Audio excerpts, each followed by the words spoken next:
예, 반갑습니다. 시작하도록 하겠습니다.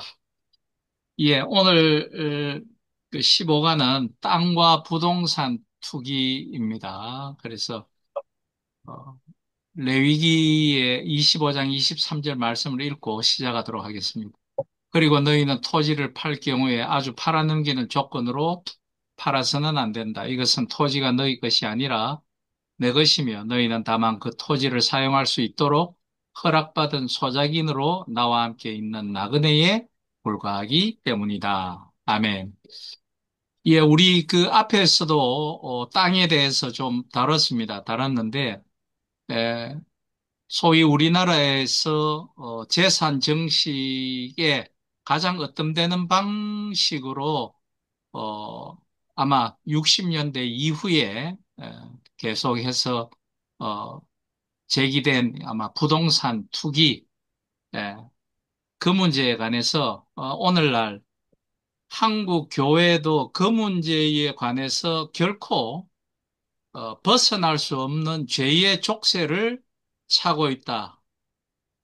이게 분명한 것 같고요. 또 이제 그런 문제들이 많이 우리 교회 이외의 제3지대에서 지적되어 오고 또 여러 가지 논문이나 한국 사회의 병폐론을 다루는 책들, 철학서, 윤리서 등에서 교회의 부동산 투기의 문제에 관해서도 지적하고 있기 때문에 우리가 이 차에 우리를 한번 돌아보는 것이 어떤가 하는 그런 생각으로 이 장을 읽어 나갔으면 합니다.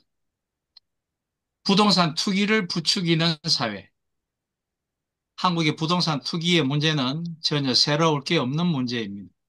기득권 세력과 이른바 중산층의 탐욕 때문에 계속 썩어 들어가는 문제로 실상 부동산 투기는 우리나라의 경제 개발이 본격적으로 시작된 70년대부터 우리 사회를 좀먹는 문제였습니다. 왜냐하면 일부 계층만 알 수 있는 자기들이 많이 알 수 있는 토지 정보, 개발 정보를 이용해서 그들의 배사를 불렸고 그 배사를 불린 것을 가지고 기득권을 점하면서 계속해서 그 기득권의 에, 형세를 계속해서 유지해 나갔기 때문에 그것이 오늘날까지 문제가 된 것이죠.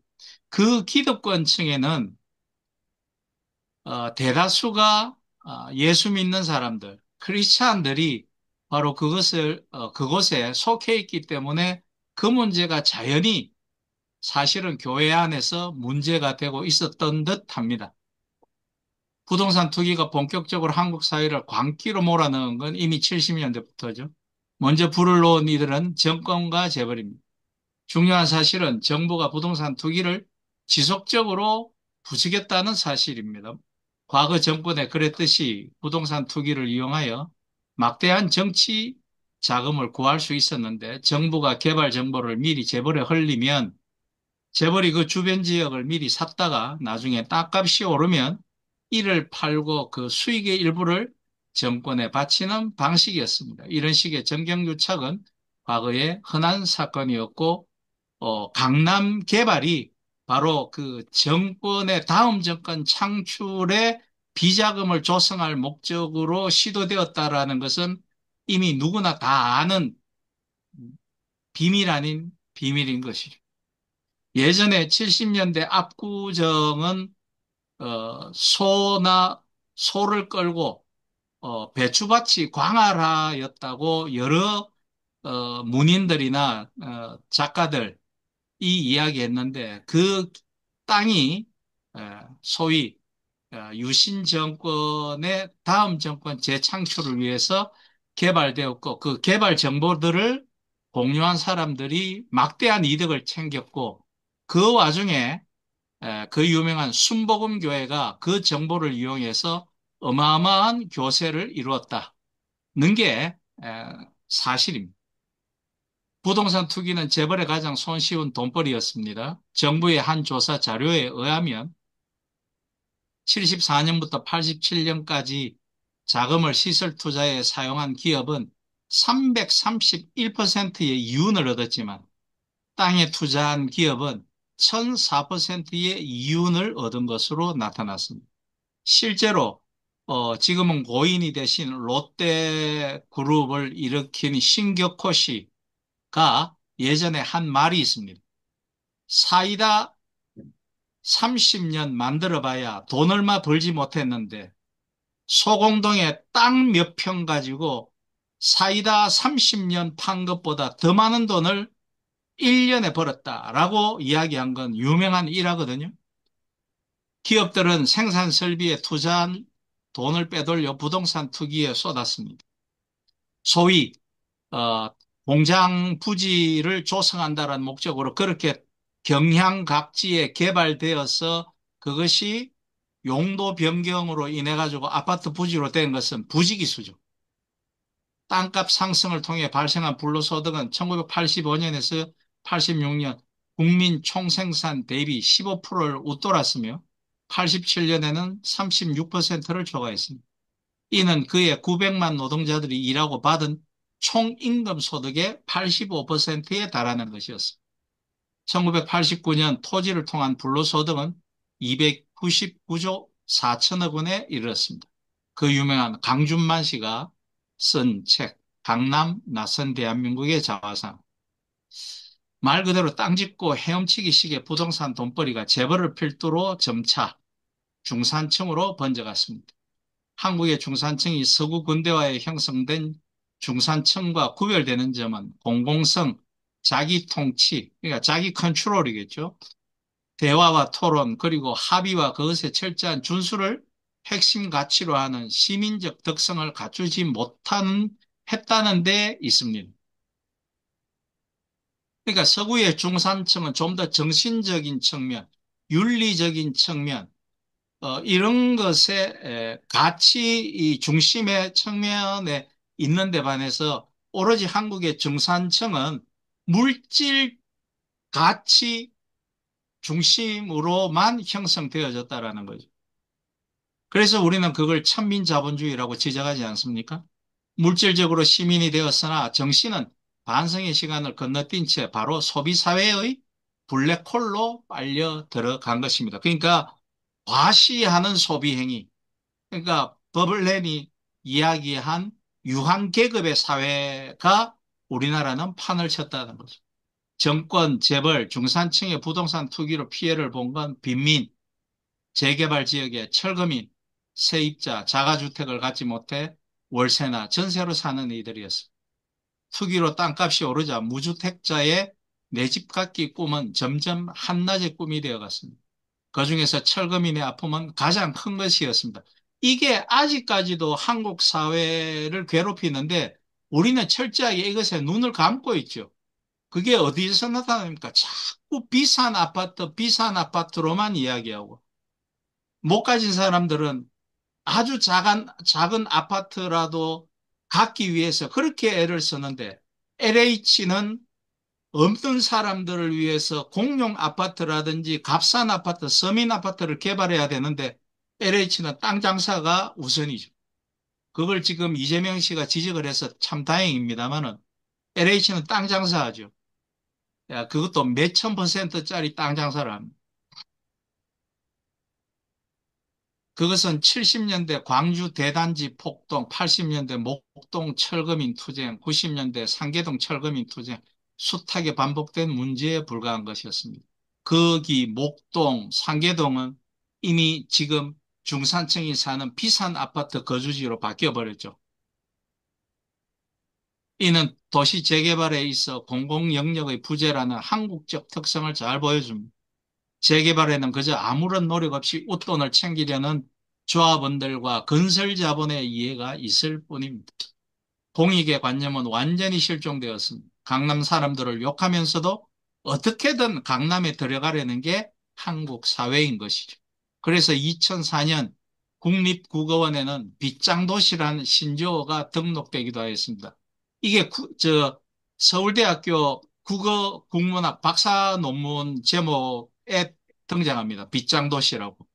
여기 제가 주로 달아놨죠.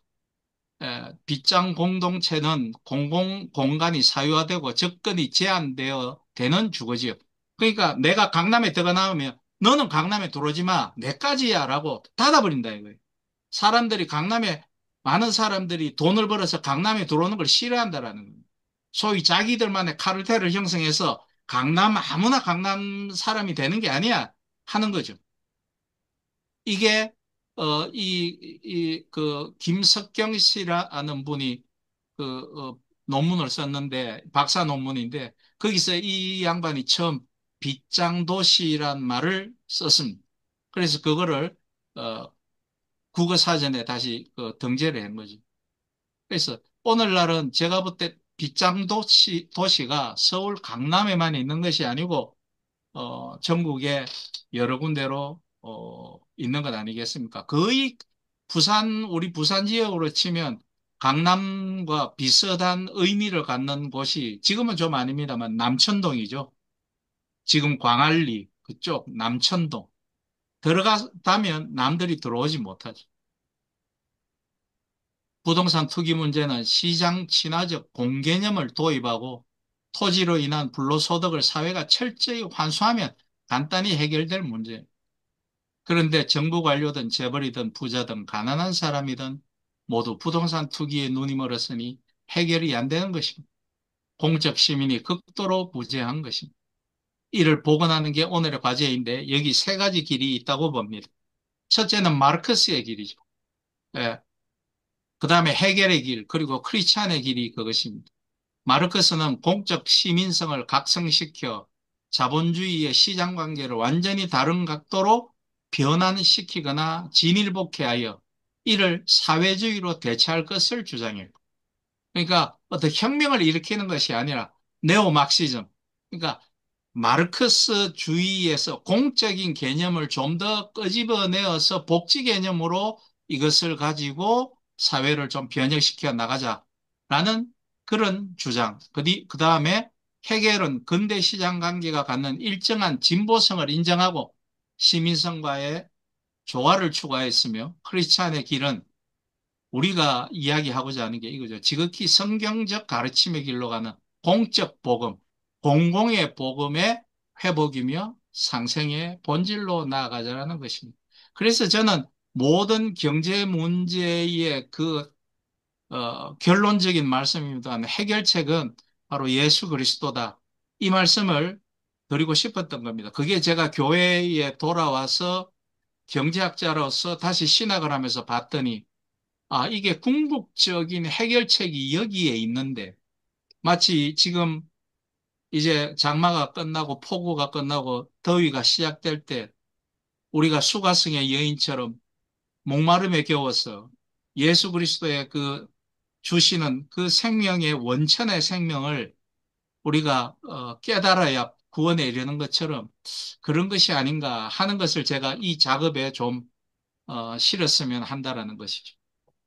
그래서 대략의 제가 조사한 내용을 한번 보시면 좁은 국토 면적과 가용 토지 부족, 에, 우리 이 좁은 국토에 4,800만 명이 거주하는 세계 3위의 고밀도 국가로 국토의 86%가 농지와 산지고 지금 농지는 점점 줄어들죠.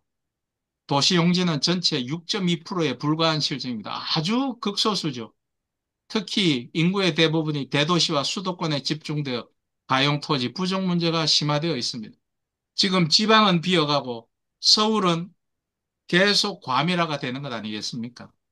그러니까 가격 상승이 좁은 서울 경기 지역에 많은 사람들이 몰려드니까 가격 상승 문제, 전월세 사기 문제가 토지 사기 문제가 계속해서 생길 수밖에 없고 투기 문제가 생길 수밖에 없는 것이겠죠. 요 두 번째 패러그래프로 한번 보시죠. 우리나라에서 지난 50년간 63년부터 2013년간 근로자 소득은 15배 상승하였으나 대한민국 수도 서울의 땅값은 1176배가 상승하였고 대도시 땅값은 923배 상승했습니다. 이게 뭐 몇 배라고 되어 있지. 이게 실제로는 저 밑에 뭐 돈 계산이 되어 있습니다만 어마어마하죠. 2008년 통계청 자료를 보면 대한민국 땅값은 3조 5,780억 달러로 국토의 면적이 우리나라의 100배에 달하는 캐나다 땅값의 2.3배에 해당하고 우리나라 77배에 달하는 호주 땅값은 2조 6,390억 달러로 한국 땅값이 우리보다 넓은 호주의 77배나 호주가 큰데 호주의 1.4배에 달한다고 하는 거죠. 예, 하와이 같은 것도 몇 개나 살 수 있죠. 밑에 뭐 잠깐 한번 보시면 한국은행하고 통계청이 2022년 7월 21일 발표한 21년 국민 대차대조표에 따르면 우리나라 전체 자산을 의미하는 국민 순자산은 2021년 말 기준 1경 9,808조 뭐 8천억 원, 전년에 비해서 2029조 9천억 원 11.4%가 증가했습니다. 예. 그래서 이게 경제활동을 통해 창출된 소득이 어떻게 불어 축적됐는지 기록되어 있습니다. 토지자산의, 그중에 토지자산의 증가 추이를 살펴보면 2008년 4,951조를 기록한 뒤 2009년에는 5,187조, 1년 만에 예, 저렇게 5천조 원이 넘어선 걸 볼 수 있습니다. 그래서 뭐 연도별로 축되어 있는데요. 이렇게 많이 그래프로 보시면 토지 자산이 어떻게 증가하고 있습니까? 2008년 이후에 아주 급등하고 있는 것을 볼 수가 있는 게 우리나라 토지 자산, 땅값이 이렇게 올라갔다라는 겁니다. 예. 그래서 땅을 가지고 계셨던 분들은 어찌됐든 간에 작년보다는 올해, 몇 년 전보다는 현재 가까운 시기 때 오른 가격으로 땅을 팔 수가 있다라는 겁니다. 그래서 그 땅 문제에 대해서 우리보다 어, 앞서간 크리스찬이 이야기를 한 분이 있습니다. 바로 진보와 빈곤이라는 책을 쓴 헨리 조지죠. 이 헨리 조지의 땅 문제가 그 토지 공개념이 헨리 조지에 의해서 나왔는데요. 그래서 조지스트라고 합니다. 헨리 조지의 그 땅 문제를 공부하는 그분들이 대구에 있는 그 효성 카톨릭대 그 경제학과 교수들께서 그 종합 분들이 있어서 그래서 그 한국의 헨리 조지 학회를 그분들 위주로 형성돼서 공부를 또 계속 연구를 하신 걸로 알고 있습니다. 요걸 잠시 한번 보시죠. 어린아이들, 우리 세대는 아닙니다. 뭐, 계시는 선배님들 세대도 아니고, 블루마블 게임이라고 들어는 보셨죠? 해보지는 않으셨습니다만. 어, 블루마블 게임의 원작은 1902년 미국에서 개발된 그 지주놀이를 기반으로 1930년대에 만들어진 보드게임입니다. 뭐, 그 이후에 할리갈리 게임, 뭐, 이런 것도 나왔습니다. 말 그대로 이 모노폴리, 독점 게임이라는 뜻인데, 푸른 대리석이라고 미화된 블루마블 게임보다 훨씬 더 솔직한 이름입니다. 부동산에 투자해서 남의 돈 빼앗는 세상이 푸른 대리석처럼 영롱할 리가 없습니다. 모노폴리 게임의 원조는 지질학자이자 작가였던 엘리자베스 매기가 1902년 개발한 지주 게임입니다. 매기는 미국의 경제학자 헨리 조지의 열렬한 지지자였습니다. 그래서 헨리 조지가 뭐라고 했느냐?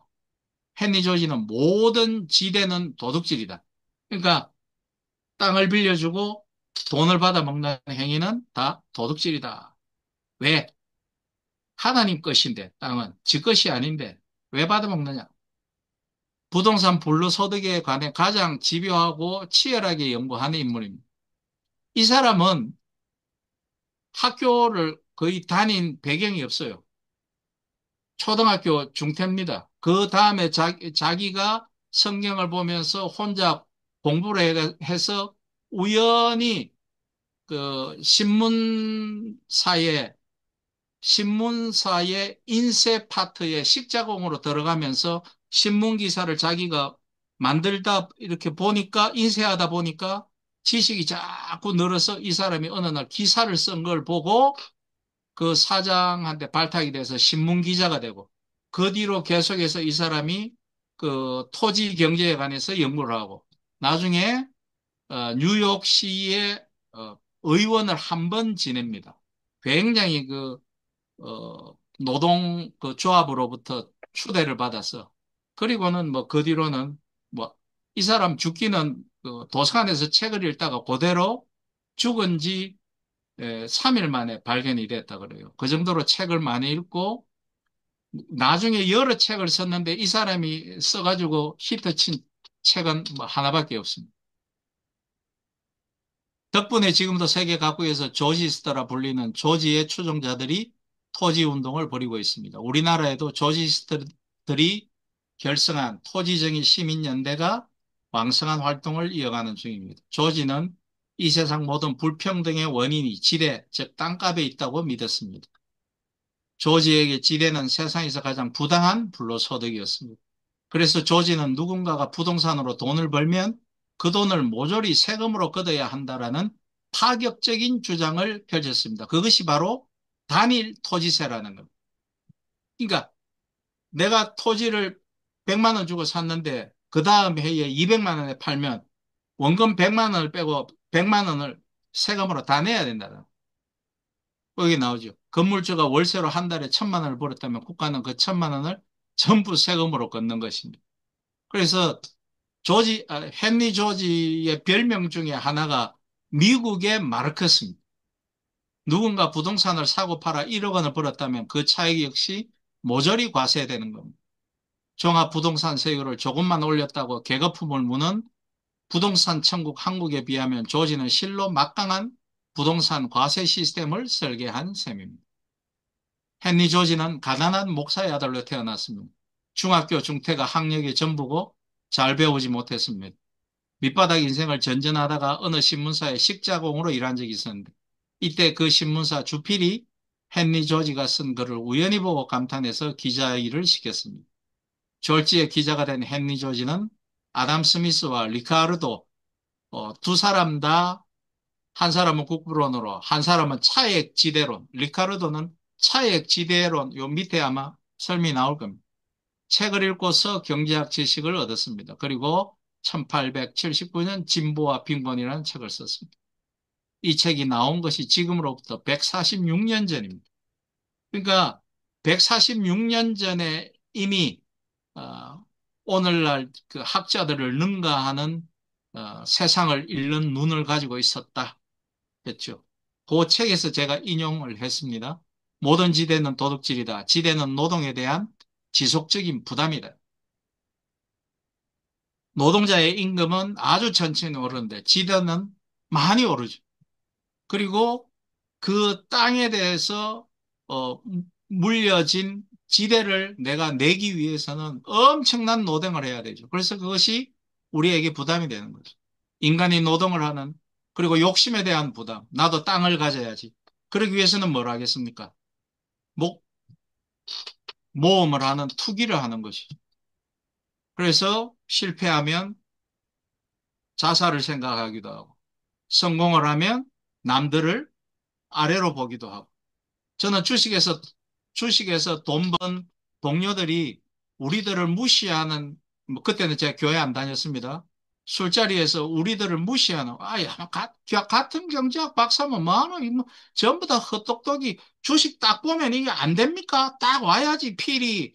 딱 사가지고 내가 어제도 소나타 한 대값 제가 그렇게 그 술자리에서 그 있었던 일들이 많습니다. 그 돈을 갑자기 벌면 사람을 무시하더라고요. 그게 이제 오만방자해지는 것이죠. 그래서 성경은 이미 그렇게 말씀하지 않았습니다. 인간이 노동을 하는 모든 순간마다 지대가 빠져나간다. 지대는 깊은 지하에서 생명을 걸고 일하는 사람에게 배를 타고 세찬 파도와 싸우며 일하는 사람에게도 부과된다. 지뢰는 추위에 떠는 사람에게서 온기를, 배고픈 사람에게서 음식을, 병자에게서 약품을, 불안한 사람에게서 평온을 빼앗는다. 지뢰는 열 식구가 지저분한 단칸방에서 살도록 만든다. 지뢰의 사유와는 과거의 절도일 뿐만 아니라 현재의 절도이며 미래의 절도죠. 이 세상에 태어나는 어린애들에게서 타고난 권리를 빼앗는 행위이다. 예. 그리고 그는 땅값이 오르는 메커니즘을 알아냈다고 하는데 그의 설명을 직접 한번 들어보겠습니다. 아무도 살지 않는 광활한 평연이 펼쳐져 있다고 가정해보자. 미국 그 서부 개척사 같은 거 보면 이렇게 해줘. 평원의 모든 땅 조건은 같다. 비옥도도 같다. 어느 날 최초의 주민이 마차를 타고 나타난다. 그는 우연히 어느 한 곳에 정착한다. 혼자서 살기에 분업이나 협동을 할 수 없기에 그는 가난하게 살 수밖에 없다. 모든 걸 지 혼자 다 해결해야 되죠. 소고기를 먹고 싶어도 소 한 마리를 잡아야 한다. 얼마나 비효율적인가. 그러던 어느 날 두 번째 주민이 마차를 타고 온다. 두 번째 주민은 어디에나 정착할 수 있지만 첫 번째 주민이 정착한 곳 바로 옆에 정착한다. 왜냐하면 서로가 분업과 협동을 하려면 최초 정착자 바로 옆에 정착해야 하기 때문. 이후로도 계속 새로운 주민을 찾아오게 되고 이들은 모두 최초의 정착자 집 중심으로 자리 잡게 된다. 주민들이 마을에 함께 모여 살아야 분업과 협업의 이익을 얻을 수 있기 때문이다. 그 헨리, 헨- 헨리가 여기에서 다루지 않았지만 우리 그런 거 아시죠? 부산의 곱창 골목에 가면 곱창집만 쫙 있습니다. 꼼장어 골목 가면 꼼장어 집만 쫙 있습니다. 우리가 생각할 때 왜 꼼장어 집이 저 붙어 있지? 왜 곱창집이 붙어 있지? 왜 삼겹살집이 붙어 있지? 각자 다른 데 가서 장사하면 장사가 괜찮은데 저렇게 붙어 있으면 너무 한쪽만 잘 되는 거 아닌가? 원조집만 잘 되는 거 아닌가? 그게 바로 분업과 협업. 그리고 또 하나 있습니다. 정보의 용이성. 야, 이번에 저 식품위생 나온다더라. 쫙 퍼지는 거죠. 야, 어느 집이 뭐 곱창 좀 싸게, 이번에는 경북에서 나오는 곱창이 좀 싸다더라. 그럼 그쪽으로 정보 취득의 용이성, 협업과 분업 때문에 모이게 되죠. 그리고 이 이유도 생긴 거죠. 최초에 곱창집이 생기면 그 옆에 다른 곱창집도 같이 좀 해보입시다 하고 들어오는 거죠. 그래서 마을엔 상점, 교회, 푸주간, 빵집, 학교, 구두방 등이 차차 생겨난다. 마을이 점차 커지면서 분업의 이익은 커지고 더 많은 직업과 사업체가 생겨난다. 이제 마을은 도시가 된다.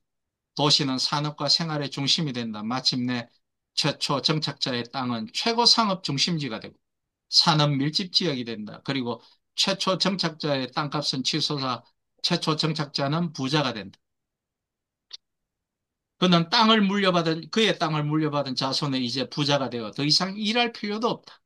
그 땅 한 조각은 금으로 포장해도 좋을 만큼 비싼 가격에 거래되고 어떤 기술자의 임금보다도 더 많은 수익을 가져다 준다. 땅값은 모든 나라에서 이런 식으로 상승하게 되었다. 라고 헨리 조지는 정말 멋들어지게 잘 설명했습니다. 그런데 이것은 아담 스미스가 국부론에서 이미 말했던 것이고, 아담 스미스는 지루하고 재미없는 경제학자처럼 아주 간결하게 분업의 이익을 기술했는데, 문장력이 좋은 헨리 조지는 이에 만족하지 않고 아주 설득력 있게 감동적으로서 풀어 쓴 것입니다. 같은 내용이라도 다르게 포장하니 대중의 반응이 더 뜨거웠습니다. 헨리 조지는 리카르도의 차액지대론도 아주 멋지게 설명했습니다. 리카르도처럼 재미없고 지루하게 설명하지 않았습니다. 아마 헨리 조지는 대중의 마음을 움직이는데 탁월한 재능이 있었던 듯합니다. 같은 말이라고 해도 어떻게 전달하는지가 매우 중요한 것이겠죠. 그는 책에서 돌머리 사업가에게 묻습니다. 책에 보면 돌대가리 사업가라고 되어 있어요. 어떤 작은 마을이 있는데 10년 후에는 큰 도시로 성장할 것이다.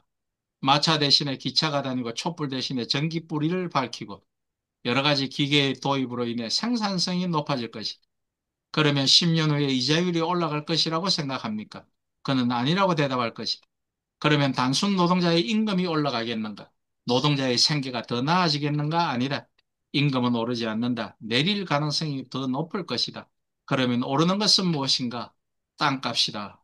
당신도 한몫을 잡으려면 땅 한 조각이라도 사두라. 그러니까 토지의 지대론을 거부하고 그 토지의 공적 이용을 주장했던 사람이 이 헨리 조지도 가만히 생각하니까 야, 그래도 나중에는 땅값이 오를 거야. 그러니 당신이 앞으로 좀 먹고 살만하게 되려면 그래도 땅이라도 사놔라.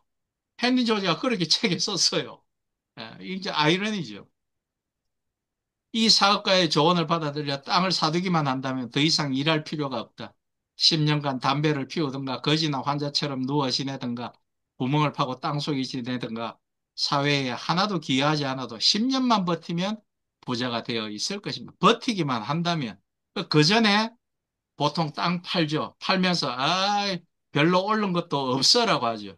근데 실제로 이 땅은 누가 큰 돈을 법니까? 정보를 가지고 있는 자. 그리고 자기 땅 쪽으로 험한 땅이었지만 자기 땅 쪽으로 고속도로를 휘게 하는 자. 그 땅에 아파트를 지을 수가 있고 휴게소를 낼 수가 있고 정류장을 설치할 수가 있죠. 그러니까 작은 경제 이론으로 봤을 때 김건희 일가는 그건 정말 천인공노한 짓을 하는 거예요. 야간야간 그 주변에 땅을 사서 한 군데 모아서 땅을 사는 게 아니고 고속도로를 휘어지게 해놓고 그 고속도로 중간쯤에 땅을 조금씩 다 사놨더라고요. 그러면 총체적으로는 그 보상금이 더 많아지는 것입니다. 예, 알면 알수록 대단한 집안이라고 생각이 들더라고요. 우리나라에서 매우 유명한 헨리 조지는 경제학에 어떤 도움을 주었을까? 사실 그가 만든 새로운 경제학 이론은 없습니다. 그는 학문적으로 뛰어난 경제학자가 아니죠. 경제 이론을 이야기한 게 아니라 그저 사람들에게 어떤 지혜로운 문장으로 사람들이 이해하기 좋게 어떤 경제 현상을 잘 설명해 놓은 거죠. 네. 근데 그게 뛰어난 경제학자라고 저는 생각합니다. 괜히 어려운 용어, 시민들에게 이야기해서 헷갈리게 만드는 것보다 누구보다도 쉽게 우리가 그렇지 않습니까? 신학적인 지식이 아무리 많은 사람도 어렵게 성도들에게 신학적인 지식을, 성경을 전한다면 그건 그 사람이 이해하지 못하는 거죠. 진짜 뛰어난 교수, 뛰어난 목사, 이런 분들은 정말 쉽게 진리를 풀어줄 수 있는 것 아닙니까? 괜히 어렵게 아, 제가 갑자기 어떤 한 사람 예전에 같이 박사 공부한 사람 생각나는데 그 사람은 마음은 굉장히 어려운 용어들을 갖다가 쓰려고 일상적으로 이야기하는데도 네, 그런 사람이 있었어요. 그래서 인기가 없었죠. 헨리 조지는 아담 스미스의 분업의 중요성과 리카르도의 차익지대론을 이해하기 쉽고 감동적이고 설득력 있게 잘 표현하였습니다. 그래도 굳이 헨리 조지의 독창성을 찾아야 한다면 단일 지대세를 들 수 있습니다.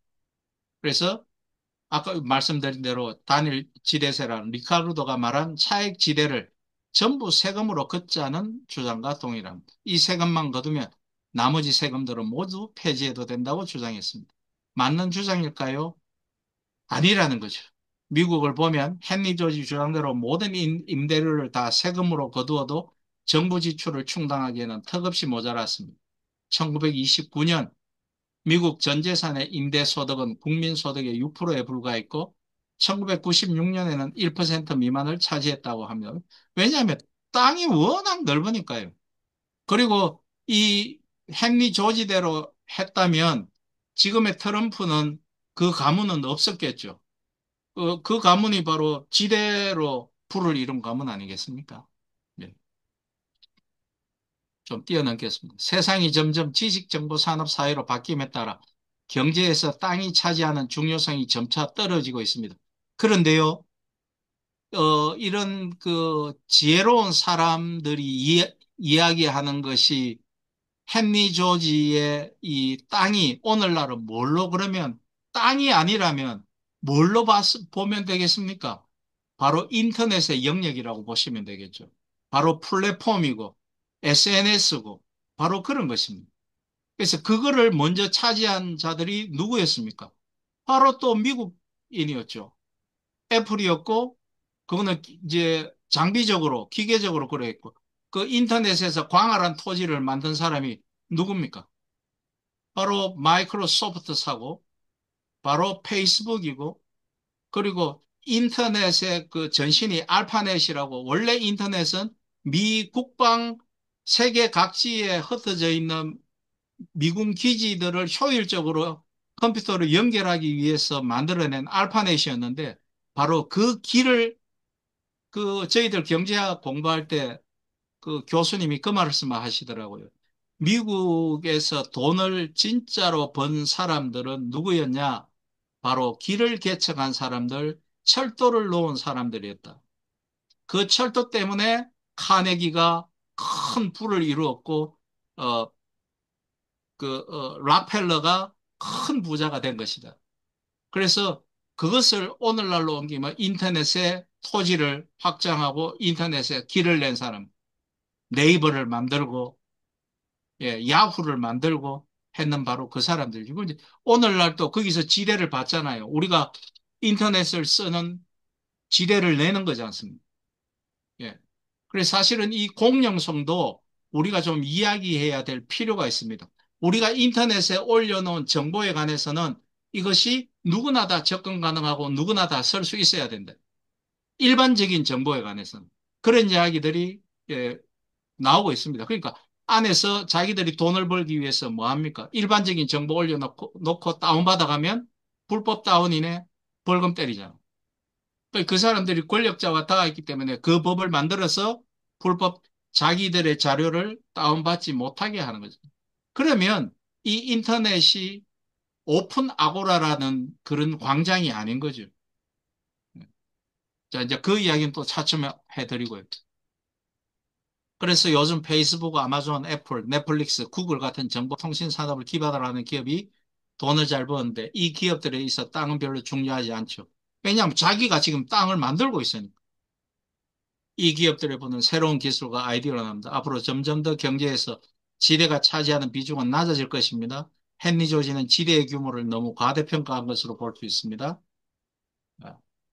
따라서 헨리 조지의 단일 지대세는 현실적으로 계산하기 어려워서 실행할 수 없습니다. 결국 헨리 조지가 경제학적으로 성공한 것은 없습니다. 다만 말씀드렸다시피 지대의 개념이 산업 제4차 산업혁명으로 인해 가지고 그렇게 바뀌어가고 있는 것이 아닌가. 예. 제가 요거 다시 한번 손을 봐야 되겠네요. 그 내용을 좀 추가해서. 자, 조지스트였던 매기가 지주 게임을 만든 이유는 부동산 불로소득이 얼마나 위험한 세상을 만드는지 알려주기 위해서였습니다. 이 게임은 두 가지 버전으로 만들어졌는데 하나는 독점형 게임으로 불렸고 하나는 반독점형 게임이라고 이름 지어졌습니다. 요거는 뭐 나중에 한번 읽어보십시오. 예. 뭐 플레이 하는 게임이니까요. 자, 요거 한번 보시죠. 그래서 헨리 조지는 39살에 진부와 빈곤이라는 불면의 명제를 남겼는데 원고를 마무리한 직후 벅찬 감동이 입사인 조지가 무릎을 꿇고 내가 할 일을 다했으니 나머지는 주님의 뜻에 달려 있습니다. 라며 눈물을 흘렸다고 합니다. 하지만 이 대목에서 우리는 조지에게 동의할 수 없습니다. 부동산 불로소득을 지탄한 그의 경제학은 위대했지만 나머지가 주님의 뜻에 달려 있지는 않다는 이야기죠. 부동산 불로소득에서 해방된 세상, 그 누구도 죽지 않는 세상을 만드는 것은 주님의 몫이 아니라 바로 남아있는 자인 우리들의 몫이라는 거죠. 강화된 종합부동산 세건, 토지 보유세건, 부유세건, 어떤 이름도 좋습니다. 그 부당한 불로소득을 멈춰야 합니다. 우리의 의지에 따라 그 세상은 30년 뒤 올 수도 있고 10년 뒤 올 수도 있습니다. 어쩌면 바로 내일 그 세상을 만들 수도 있습니다. 헨리 조시는 지대는 과거에 대한 도둑질일 뿐만 아니라 현재에 대한 도둑질이며 미래의 이 세상에 태어나는 어린애들의 타고난 권리를 빼앗는 사악한 절도다라고 일갈했습니다. 매기는 조지의 이 외침이 결코 거짓이 아님을 지주게임이라는 보드게임을 통해 훌륭히 입증했습니다. 프랑스 사상가 알렉시 드 토크빌은 모든 국민은 자신의 수준에 맞는 정보를 갖는다고 말했습니다. 이게 우리 지난 총선 때, 이번 대선 때, 또 지난 대선 때 식자들 사이에서 많이 회자됐던 이야기입니다. 모든 국민은 자신 수준에 맞는 정보를 갖는다. 냉정하게 말해 고 노무현 대통령 재임 시 종합부동산세가 실패로 돌아간 이유는 참여정부의 실패가 아니라 그 제도를 받아들이지 못했던 국민 모두의 책임이라는 뜻입니다. 그러니까 우리 사회 전체에 나도 투기라도 좋아 돈 좀 벌어봤으면. 그래서 중고차 타는 이 인생 좀 접고 많은 제 동기 목사들이 예전에 그러더라고요. 부목사 할 때, 전도사, 강도사, 부목사 할 때 대한민국에 나오는 중고 자동차의 최대 소비자는 목회자들이다. 나도 새 차 한번 타고 싶다. 그러더라고. 그런 사탄이 우리 마음속에 불을 지피는 거죠. 결국 지대를 타파하고 우리가 핑문해서 탈피하는 세상을 만들 수 있느냐 여부는 바로 우리들의 의지에 달려 있어요. 제가 이 초거를 10여 년 전에 썼습니다. 이 책 만들려고. 그러니까 이게 지금 10여 년 전부터 책 만들어지려고 그 꽂혀 있었던 겁니다. 제가 최근에 이제 이 강의 때문에 내용을 조금 충당해서 그래서 옛날 그 내용들이 좀 많이 들어가 있습니다. 자, 드디어 교회와 땅입니다. 언제부터인가 한국 교회의 목회자들 사이에서 회자되는 빠른 교회 성장 세 가지 비결을 들은 기억이 있습니다. 교회가 빨리 커지기 위한 세 가지 비결은 사실 한 가지 더 있습니다. 이거는 제가 신대원에 입학했는데 신대원 입학 어, 그 부흥회 때 모 우리 합동측 유명한 목사께서 와가 부흥회하면서 했는 말이 있습니다. 먼저 소개를 하죠. 여러분들 나중에 안수받고 목사 되거든 반드시 서울의 중산층이 사는 동네에서 개척하십시오. 11조의 규모가 달라집니다. 제가 거기서 욕을 막 하던 기억이 있습니다. 그런 선배들이 그런 걸 가르쳐 줍니다. 그걸 말이라고. 자, 일반적인 세 가지 비결. 교회를 부흥시키기 위한 믿음과 소망과 사랑이 아니고 다름 아닌 목 좋은 위치와 넓은 주차장, 큰 교회 건물이라는 말이었어. 이 세 가지 요건만 갖추고 교회 운영이나 그래서 그 목 좋은 위치에 거기 들어가죠. 설교가 그다지 이상하지만 않으면 설교 이상한 게 아니고 뭐 잘 된다, 병 낫는다, 복 준다, 출세한다 이렇게 하면 되는 거죠. 교회 성장은 그야말로 누워서 떡 먹기라는 말이에요. 목 좋은 위치, 넓은 주차장, 큰 교회 건물 어디서 많이 들어본 얘기 아닙니까? 아마 80년대를 살아오신 70년대, 80년대를 살아오신 우리 여기 계신 분들은 선생님들은 기억하실 것입니다. 주로 영화관에 영화 보러 가면 애국가가 흘러나오고 그다음에 본 영화 들어가기 전에 그 광고 나오잖아요. 그때 옛날 영화관에서 결혼식장 광고할 때 들었던 멘트인 걸로 저는 기억합니다. 편리한 교통, 넓은 주차장, 럭셔리한 웨딩홀, 홀. 우리 귀족 웨딩홀로 오세요. 교회 성장 비결이 결혼식장 광고 멘트와 같다니 우연치고는 좀 이상하지 않을까요? 목 좋은 위치, 넓은 주차장, 큰 교회 건물. 이 세 가지 교회 성장 비결의 공통점은 성령님의 역사가 아닌 바로 세상에서 부와 성공을 가져다 주는 토지의 특성입니다. 좋은 위치에 자리 잡은 목 좋은 땅, 주차장 부지의 넓은 땅, 큰 교회 건물이 들어선 바로 그 알짜배기 땅. 그렇습니다. 교회는 지금까지 땅을 통해 성장해 왔고 지금도 계속 땅을 사들이면서 하나님의 저주와 분노를 켜켜이 쌓고 있습니다. 이미 심판은 떨어진 거죠. 도심에 있던 오래되고 큰 교회 건물, 그러나 좁은 주차장을 가진 교회는 지금 다 문을 닫고 팔고 교외로 넓은 땅으로 가고 있습니다. 근데 새로 건축해서 간 교회가 점점 비어져 가죠. 지금은 바로 목회자들의 눈에 안 뜨이지만 그 사람들이 점점 교회에서 이탈되어 가고 있습니다. 아, 안타까운 것은 그 이탈된 신자들이 수평 이동이라도 해서 중소형 교회, 작은 개척교회로 이동하면 좋으련만 이제 가난한 교인으로 변신해서 안 나간다는 겁니다.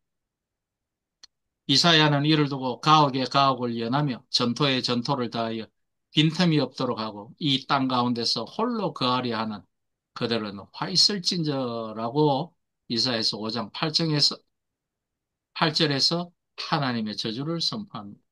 예레미야는 하나님의 공의를 팽개치고 망해가는 이스라엘을 향해 땅이여 땅이여 땅이여 여호와의 말을 들을지니라고 세 번씩이나 땅이여라고 절규하면서 찢어지는 하나님의 마음을 전합니다.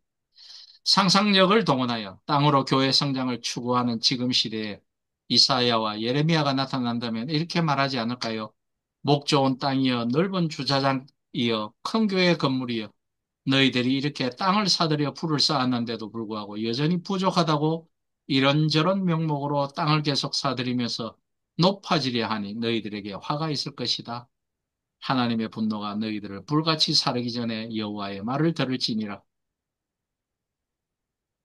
우리가 다 아시다시피 성경에서는 하나님께서 태초에 천지 하늘과 땅을 창조하셨다고 말씀합니다. 본래 땅은 사람의 것이 아니라 하나님께서 창조하신 하나님의 것입니다. 하나님께서 모든 사람에게 공평하게 베푸신 은혜의 선물입니다. 하나님께서 태초에 땅을 창조하시고 모든 사람이 땅을 이용해 살아갈 수 있도록 선물로 베푸셨기 때문에 모든 사람은 날 때부터 땅에 대한 권리를 가지고 태어납니다. 이를 천부인권과 생득권이라고 합니다. 하나님께서 만드신 햇빛, 공기, 물, 자연이 모든 사람을 위한 것이듯 땅도 하나님께서 만드셔서 모든 사람에게 베푸신 선물입니다. 그래서 우리가 최근에는 좀 더 이 환경신학, 하나님이 창조하신 그 창조신학에 대해서 좀 우리가 공부를 좀 더 해야 되지 않느냐. 한국 교회에서 다른 어떤 것보다 우리 환경의 보존, 하나님이 창조하신 것에 대해서 그 보존에 관해서 우리가 더 이야기해야 하지 않느냐 이렇게 생각을 합니다. 그래서 또 좀 뛰어넘겠습니다. 자, 땅과 주택 등 부동산은 소유 가치나 교환 가치가 아니라 본래적 기능인 사용 가치로 돌아가야 한다라는 것이죠. 그래서 어, 우리나라 사람들은 대부분 국가 임대주택이나 임차주택에서 거주하며 자주 이사하는 특히 영국 같은 곳, 그죠? 그런 데를 달리 집을 재산이라는 물질적 가치만으로 본다는 데 문제가 있는 것입니다. 즉, 우리나라의 집값이 비싼 원인은 정책의 잘못도 있겠지만 우리나라만의 특이한 주택관 또는 부동산 관념 때문도 한몫을 하고 있는 것이 분명합니다.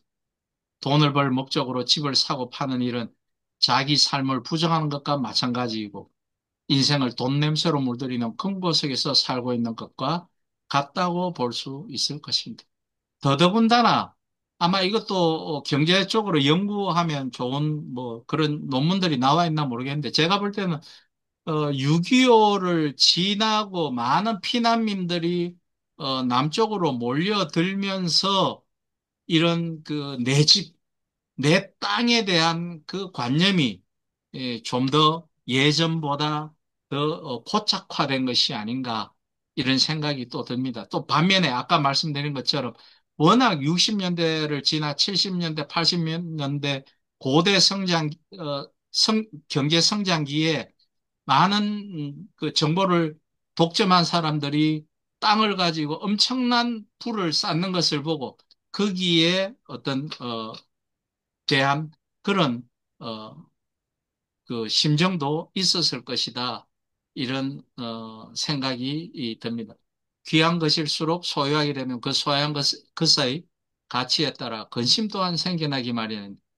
특별히 모든 소유의 대명사 같은 것이 바로 소유한 것으로 가득 채워진 집인데 내 마음이 집을 소유한 만족한 경제가치적 마음과 그 가치를 소유하고 싶어 하는 탐심이 충만하다 보면 그곳엔 주님을 영접할 빈 공간과 여지가 없을 것입니다. 집을 소유의 개념이 아닌 이방인과 나그네로서 이 땅에 살면서 그저 스쳐가듯 잠시 머무르는 곳이라는 성경적 세계관으로 살아간다. 저 이거 참 귀한 거라고 생각하는데요. 비로소 집은 가정이 될 것이며 부동산 문제는 안정을 찾아갈 것이라고 생각합니다. 감사합니다. 예, 수고하셨습니다. 공유를 준비하겠습니다.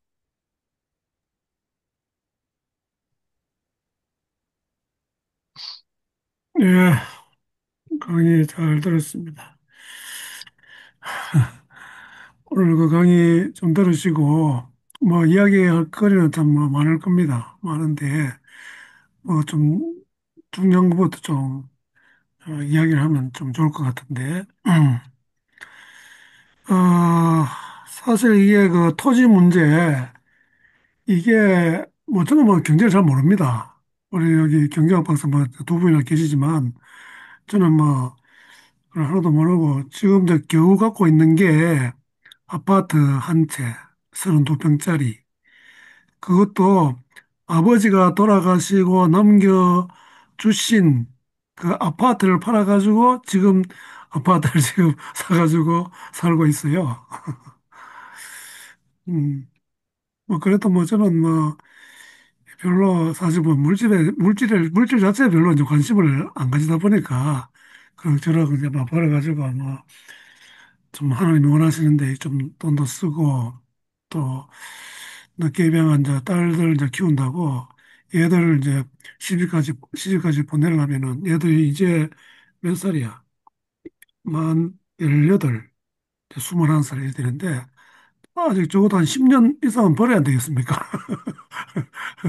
그래서 뭐 집을 팔아가지고 거기 어떻게 돈을 그 증식시키고 하는 이제 그런 것은 꿈에도 생각 못하고 뭐 생각할 수도 없는 이제 그런 것인데 많은 사람들은 어쨌든 이 부동산, 이 토지 이거 가지고 그야말로 많은 그 이익을 보고 그리고는 그걸 복받았다. 뭐 이렇게 이제 표현하는 이런 게 참 안타까운 이제 현실인데 오늘 좀 듣고 느낀 소감 뭐 또 질문이나 이런 게 있으면 좋겠는데 이재일 교수님이 또 해니 조지에 대해서 상당히 조예가 깊으시고 전에도 좀 강의도 하고 있는데 좀 추가해서 이야기할 게 있으면 좀 해주면 좋을 것 같아요. 예, 이건 오늘 참 땅 문제에 대해서 아주 좋은 얘기를 해주셨습니다.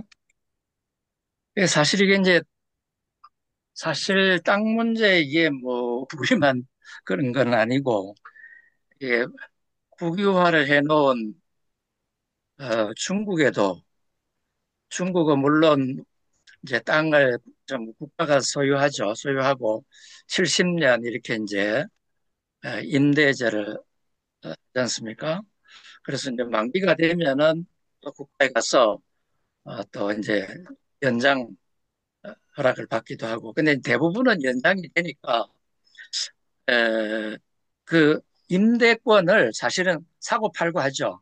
임대권 자체가. 음, 네, 국가가 만기 연장을 해줄 때 그 이제 거의 확실하면은 임대권 자체가 이제 매매가 되고 임대권에 또 투기가 된단 말이죠. 임대권에다 투기가 돼가지고 뭐 상해나 이런데 그 아파트 값은 이거는 뭐 천정부지로 또 올라 있고 뭐 음, 에, 좀 어려워요. 어느 나라든지.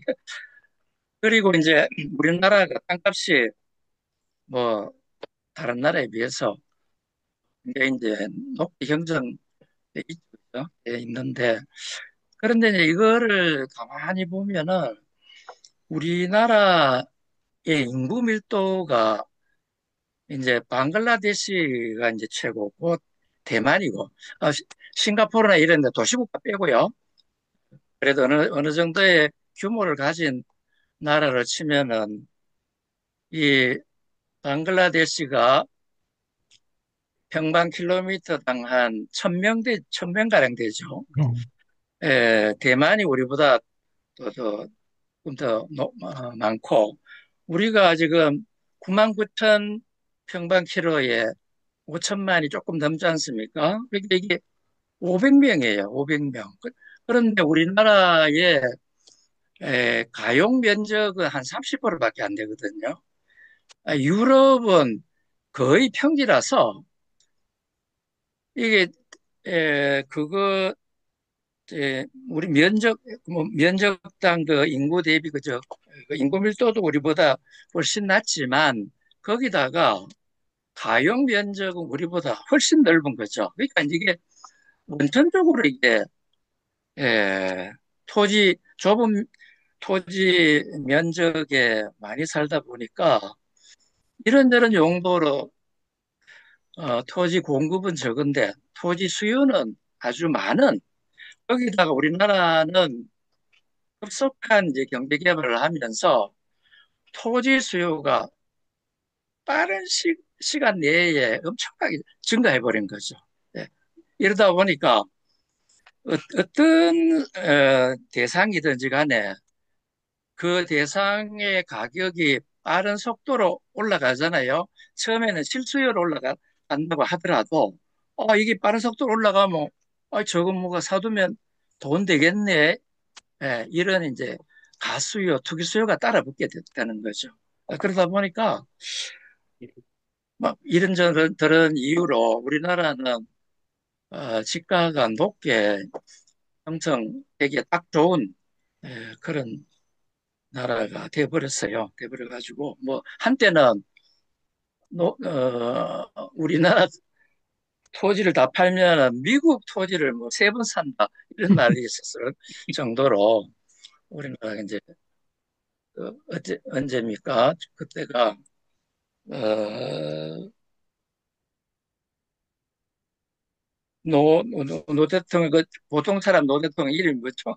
노태우 대통령. 노태우 대통령 예, 그때 이제 토지 공개념 만들고 하기 직전에 엄청나게 이제 올랐거든요. 그런 게 있었습니다. 그래서, 야, 이걸 억제하기 위해서 뭐 종합부동산세도 노무현 때 만들어 보고 했는데, 그 노무현 때 다 실패했잖아요. 문재인이도 뭐 실패를 하고. 그러니까 이게 참, 어, 투기를 억제하는 방법 중에 사실은 요번에 이재명이 하는 게 제일 나은 것 같아요. 이게 돈줄을 재는 게 세금으로 잡으려고 한 경우는 거의 실패했어요. 세금으로 잡는 경우는 실패하고 이제 세수를 조금 확보하는 거는 좋은데 그걸로 가격을 잡으려고 했던 시도는 대부분 다 이제 실패를 한 것 같습니다. 참 이 문제를 어떻게 어, 할 것인가. 그런데 이제 그 토지가 좁은 나라는 대부분 이제 국유지가 많아요. 그러니까 국유지가. 싱가포르도 거의 100%죠. 이스라엘도 뭐 93% 그래요. 이게 뭐 이거를 강제로 뺏은 건 아니고 국가가 사들인 거죠. 기회에 있는 대로 민간의 토지를 이제 사들여 가지고 지금은 그러니까 뭐 이제 임대를 합니다. 싱가포르 같은 나라는 토지를 국가가 대부분 갖고 있으면서 임대를 해서 그렇게 이제 갖고 있으면은 토지 이용을 국가 정책에 의해서 상당히 좀 자유롭게 할 수 있죠.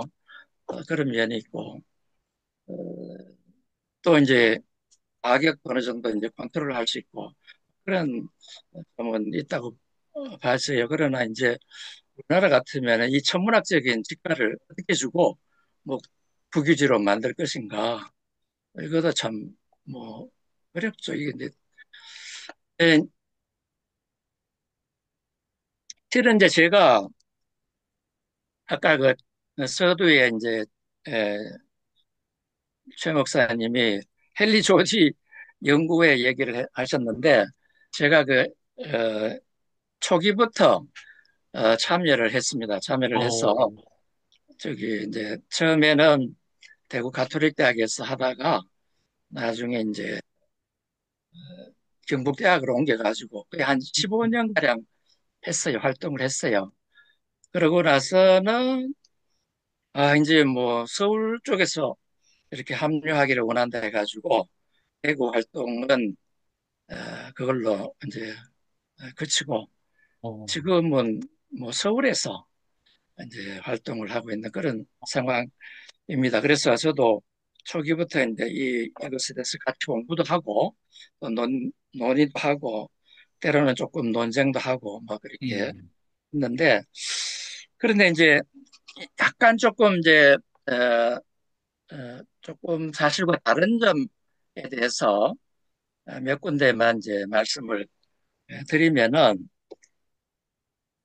헨리 조지는 어, 토지는 인간이 만들지 않았기 때문에 이게 어떤 대상물이 사유화가 되려면 그것은 어, 자기가 만들든지 아니면은 만들어진 어떤 대상을 내가 나의 어, 노, 노동의 대가로 정당한 가격을 지불하고 사든지 음, 소유권의 기초는 두 가지라는 거죠. 하나는 내가 만드는 거, 그 다음에 하나는 내가 정상적인 거래로 사는 거. 음, 요 과정에 의해서만 사유가 될 수 있고, 토지는 저게 만들어진 것도 아니고, 음, 물론 거래는 됐죠. 그러나 이제 만들어진 것은 아니니까, 이게 처음부터 누군가가 공유물을 사유화해버렸다는 거예요. 애초에 저기 위에 거슬러 올라가면 처음에는 다 공유로 사용하고 있었는데 어느 순간에 누가 울타리를 쳐가지고 사유화해버렸다는 거죠. 그 사유화된 토지가 처음에는 뭐 이제 상속의 예수주로 내려왔겠죠. 그때는 이제 뭐 봉건 사회니까 계속 상속이 돼서 내려오다가 근대가 되면은 이게 이제 거래가 되기 시작하죠. 거래를 해서 뭐 A에서부터 뭐 Z까지 소유자가 많이 계속 바뀌어 나갔습니다. 그러나 현재 누군가가 소유를 하고 있지만 헨리 조지는 그거를 태초에 처음에 누군가가 생산하지 않았기 때문에 그거는 사유물이 될 수 없다라고 해서 이거를 이제 국가가 전부 몰수를 해야 된다 이렇게 생각을 했죠. 그러나 몰수를 하면은 이게 너무나 혼란이 크니까 현재 소유주한테 놔두고 그 대신에 토지에서 나오는 모든 지배는 전부 100%를 다 국가가 가져간다. 요거에 이제 헨리 조지의 사상인데 그런데 그때 이제 여러 사람이 반론을 제기했어요. 어떻게 지금까지 예? 정상적으로 거래돼 가지고 지금 소유하고 있는 토지를 국가가 몰수할 수 있느냐? 사실 그 토지에 대한 수익을 100% 과세하는 거는 몰수하는 거랑 똑같거든요. 같은 효과를 갖기 때문에 그래서 여러 사람들이 어느 정도는 보상해야 된다라고 의견을 제시했죠. 아주 유명한 그 고전학파 경제가 이제 존 스튜어트 밀인데 그 밀 같은 사람은 처음에 그 토지를 구입한 대금만큼은 줘야 된다.